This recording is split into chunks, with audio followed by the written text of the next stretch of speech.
오늘 말씀의 제목은 하나님을 닮아가자라는 제목입니다. 오늘 본문 43절에서는 이렇게 말씀합니다. 또 내 이웃을 사랑하고 내 원수를 미워하라는 말을 너희가 들었으나, 여기서 보니까 너희가 들었다라고 말씀하고 있는데, 이 말의 의미는 유대인들의 선생되는 바리새인들이 그렇게 가르쳤다는 거예요. 유대인들은 어렸을 때부터 바리새인의 가르침에 따라서 이렇게 듣고 자랐다라는 거예요. 사실 이 말씀은 레위기 19장 18절에 있는 내용이기도 하는데요. 레위기 19장 18절 말씀을 한번 같이 읽겠습니다. 자, 시작. 원수를 갚지 말며 동포를 원망하지 말며 내 이웃 사랑하기를 내 자신과 같이 사랑하라. 나는 여호와니라. 원래 말씀을 보면 원수를 갚지 말고 동포를 원망하지 말며인데, 바리새인들은 그들의 필요에 따라서 원수를 미워하라 이렇게 가르쳤다는 거예요. 그러니까 내 이해관계에 따라서, 내 이익에 따라서, 내 입장에 따라서 하나님의 말씀을 왜곡되게 해석하고 또 그렇게 가르쳤다는 거예요. 저는 이 말씀을 보면서 말씀을 가르치고 전하는 사람으로서 굉장히 큰 책임을 느껴요. 내 입장이나 내 기준이 아니고 정말 이 시대에 하나님께서 우리에게 무엇을 바로 이해하고 바로 전해야 될 책임이 목사에게 있는 것이죠. 반면에 말씀을 듣고 배우는 여러분들에게도 중요한 책임이 있어요. 말씀을 그냥 내 방식대로 이해하고 내 귀에 듣기 좋은 것만 듣고 이해하고 그렇게 나가면 안 되는 거예요. 때로 하나님의 말씀은요, 정말 꿀과 송꿀처럼 더 달게 나에게 다가올 때가 있어요. 그 말씀을 들으면 너무 달콤해서 아멘이 저절로 나올 때가 있다. 그러나 때로는 하나님의 말씀이요, 내 입에 쓰디쓰게 느껴질 때가 있어요. 내 가슴과 내 양심을 날카롭게 좌우의 날선 검처럼 찌를 때가 있단 말이에요.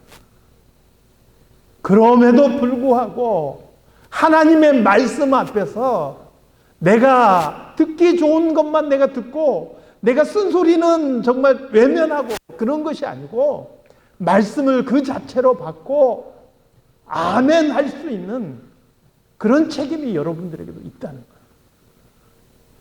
하나님의 말씀을 있는 그대로 아멘으로 받아들일 수 있기를 바랍니다. 예수님께서는 그래서 이 바리새인들의 잘못된 가르침을 44절에서 이렇게 정정해 주셔요. 한번 같이 읽어보겠습니다. 시작. 나는 너에게 이르노니 너희 원수를 사랑하며 너희를 박해하는 자를 위하여 기도하라. 이웃을 사랑하라 라는 말에는 이견이 없어요. 물론 이것도 바리새인들은 하나를 싹 뺐지요. 내 이웃을 내 몸과 같이, 내 자신과 같이 사랑하라 했는데 그냥 내 이웃을 사랑하라 이렇게만 가르쳤어요. 그래서 이 정도는 양호하다는 거예요. 중요한 것은 이들이 잘못 가르치고 있는 거, 내 원수를 미워하라가 아니라 원수를 갚지 말고 동포를 원망하지 말며, 이걸 예수님께서는 사랑의 실천으로 보신 거예요. 원수를 사랑하라 이렇게 말씀하신 거예요. 우리가 이렇게까지 해야 되는 이유가 뭐냐? 그냥 세상 편하게 내 마음에 맞는 사람끼리 살지 뭐 원수까지 사랑하고 그들을 위해서 기도까지 하면서 그렇게 힘들게 살 필요가 뭐 있습니까? 이렇게 따질 사람이 분명히 있어요. 그런데 우리가 원수까지 사랑하고 위해서 기도해 줘야 될 이유가 뭔지를 48절에서는 이렇게 밝히고 있는 거예요. 48절 말씀. 저는 개인적으로 이 말씀이 마태복음 5장, 6장, 7장 3장에 걸쳐서 예수님께서 가르치신 산상수훈의 총 주제라고 생각해요. 48절 말씀 우리 함께 같이 읽겠습니다. 시작. 그러므로 하늘에 계신 너희 아버지의 온전하심과 같이 너희도 온전하라.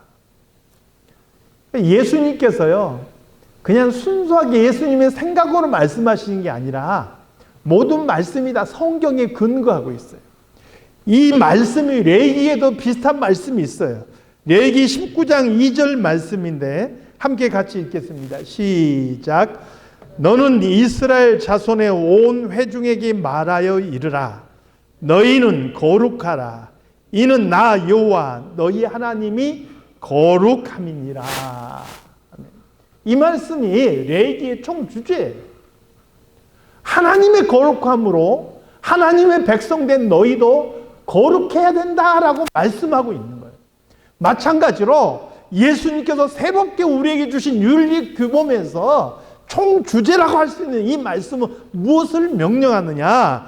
하나님께서 온전하시기 때문에 너희도 온전해야 된다라고 말씀하고 있는 거예요. 하나님이 거룩하시기 때문에 우리도 거룩해야 돼요.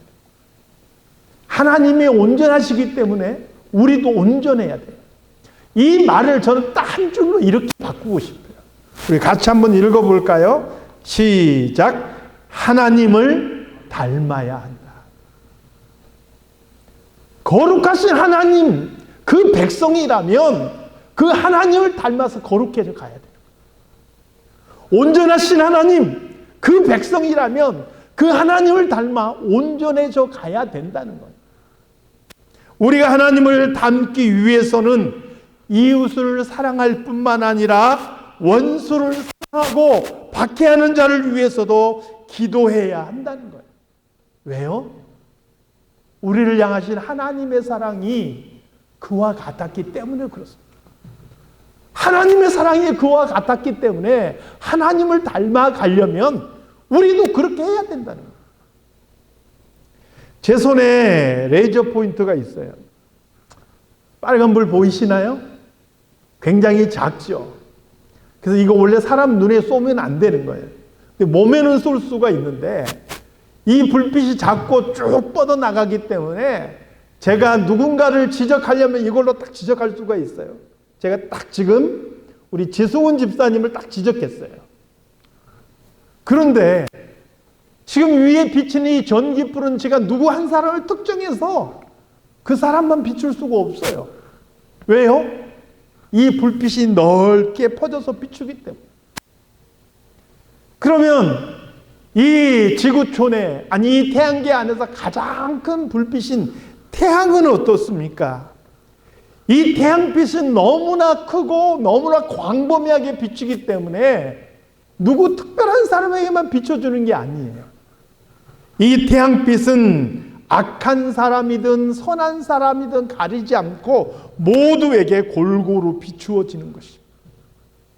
내리는 비도 마찬가지죠. 어떤 사람 머리 위에만 내리는 비 보셨나요? 비는 내리면 그 지역 전체에 쏟아지기 때문에 누구에게나 그 비의 혜택이 골고루 내리는 것을 보게 되는 것이죠. 우리 하나님의 사랑이 이와 같다는 거예요. 하나님의 사랑은 너무 커서 악한 사람이든 선한 사람이든 사실은 고르게 사랑하시는 거예요. 로마서 5장 8절 말씀 우리 함께 읽겠습니다. 로마서 5장 8절 시작.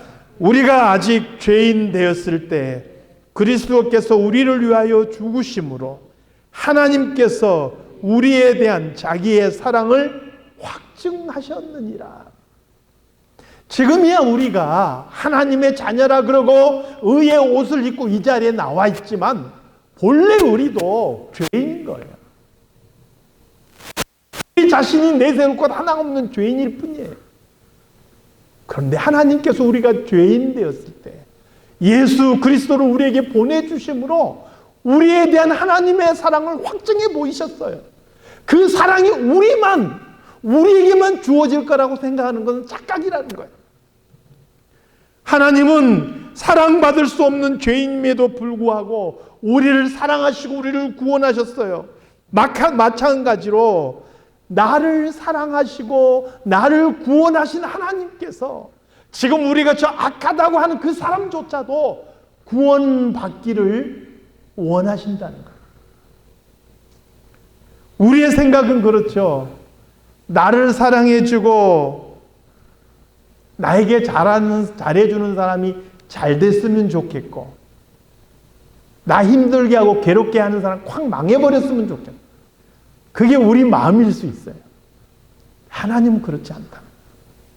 하나님은 나를 위해서 예수 그리스도를 십자가에 내어주셨듯이 그들까지도 사랑하시고 그들에게도 긍휼을 베풀기를 원하시고, 그들 한 사람 한 사람이 다 그리스도의 십자가 앞에 나와서 구원받기를 기뻐하신다는 거예요.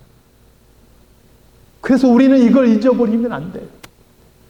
세상에 그 누구라도 10년 악한 자라 할지라도 저 사람을 하나님께서 구원받기를 원하시는 한 영혼이다, 이렇게 바라보고 그들이 악한 일을 할 때에도 그들의 불쌍한 영혼을 위해서 긍휼히 여기는 마음을 위해서 기도해야 된다는 거예요. 이게 바로 하나님의 백성으로서 하나님을 닮아가는 행위라는 것이죠.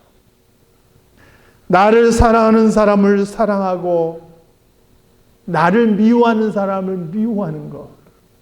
오늘 본문에 보니까 세리도 그렇게 한다 그랬어요. 세리는 어떤 사람들입니까? 세리는 유대인들이 봤을 때 죄인이에요. 그들은 자기들의 이익을 위해서 동포를 팔아먹은 사람이다. 그래서 손가락질 받던 사람들이에요. 그래서 사람들이 세리하고는 상종을 하지 않았어. 저 죄인들. 이렇게 치부를 해버렸어요. 그런데 예수님께서 뭐라고 말씀하십니까? 세리들도 나를 사랑하면 좋아하고 나를 미워한 사람은 미워한다는 거예요. 하나님의 백성인 사람들이 나를 사랑하는 사람을 사랑하고 나를 미워하는 사람을 미워한다면 세리하고 다를 게 뭐가 있느냐 말씀하는 거예요. 이어서 말씀하는 게 무엇입니까? 내가 마음에 들고 내가 좋아하는 사람, 내가 친한 사람, 내 형제에게만 무난하면 이방인과 다를 것이 무엇이냐. 예수 믿지 않는 사람도 친한 사람하고는 무난하고 친해요. 내가 싫은 사람들은 상종 안 하고 지내죠. 그게 마음 편하니까. 예수 믿는 사람도 그렇게 한다면 도대체 믿지 않는 사람과 우리의 다른 점이 뭐가 있느냐는 거예요. 하나님 닮아간다 하면서 도대체 다른 게 뭐가 있느냐는 거예요. 세상 사람들과 똑같다는 거예요. 사랑하는 성도 여러분, 우리가 조금이라도 하나님을 닮아가려면 세상 사람들과는 달라야 된다. 세상 사람들이 나를 사랑하는 사람을 사랑하고 나를 미워하는 자를 미워할 때 우리는 나를 사랑하는 자뿐만 아니라 미워하는 자조차도 사랑하고 위해서 기도해 주어야 한다는 거예요. 늘 그렇지만 이것이 결코 쉬운 일이 아니에요. 사람의 감정이라는 게 나를 미워하는 사람을 사랑한다는 건 정말 쉬운 일이 아닙니다. 그러나 성경은 우리에게 실천할 수 없는 것을 명령하지 않아요. 몇 주 전에도 제가 사랑에 대해서 설명하면서 고린도전서 13장을 인용했어요. 원수가 당장 사랑스럽지 않더라도 일단 오래 참고 그 사람을 참아주고 견뎌주는 것만으로도 이미 사랑이 시작됐다는 거예요. 그래서 고린도전서 13장에서 사랑에 대해서 정의를 내리면서 뭐라고 시작합니까? 사랑은 오래 참고. 내가 아직 감정적으로 사랑스러운 마음이 들지 않더라도 저 사람이 너무 견디기 힘들고 나를 너무 힘들게 만들어도 그럼에도 불구하고 그 사람에 대해서 오래 참아주는 것에서 우리의 사랑이 시작되더라 하는 거예요. 이제 견뎌보면서 참아보면서 우리의 사랑이 시작하는 것이고, 여기에서 세상 사람들과 그리스도인들의 다른 모습들이 나타나는 거예요. 우리는 한 걸음씩 한 걸음씩 하나님을 닮아가게 되는 거예요. 사랑하는 성도 여러분, 우리가 예수 믿는다고 어느 날 갑자기 한순간에 우리의 모습이 거룩하게 변화돼서 빛나고 하나님처럼 되는 것은 아니에요. 그러나 오늘도 한 걸음씩 내디디면서 내가 하나님 닮아가기 위해서 노력해 갈 때, 세월이 흐르면서 내 안에서 예수 그리스도의 모습이 나타나고 세상 사람들이 나를 통해서 하나님을 볼 수 있게 되는 것이죠. 사랑하는 성도 여러분, 이 한 주간 살아가면서도 우리 한 걸음 더 하나님 닮아갈 수 있는 저와 여러분이 다 되시기를 우리 주님의 이름으로 축원합니다. 하나님 아버지,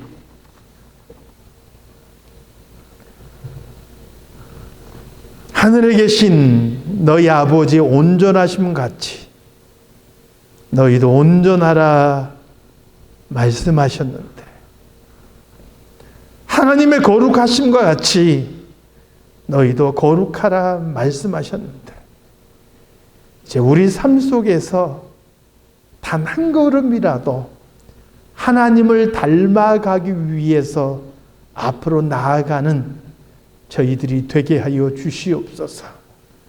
조금 더 세월이 흘렀을 때 사람들이 우리를 통해서 하나님의 사랑이 무엇인지 느끼고 깨닫게 도와주시고, 그래서 그 하나님의 사랑 안에 많은 사람들이 찾아오는 귀한 모습이 있게 하여 주시옵소서. 걸어가신 예수 그리스도 이름으로 기도드리옵나이다. 아멘.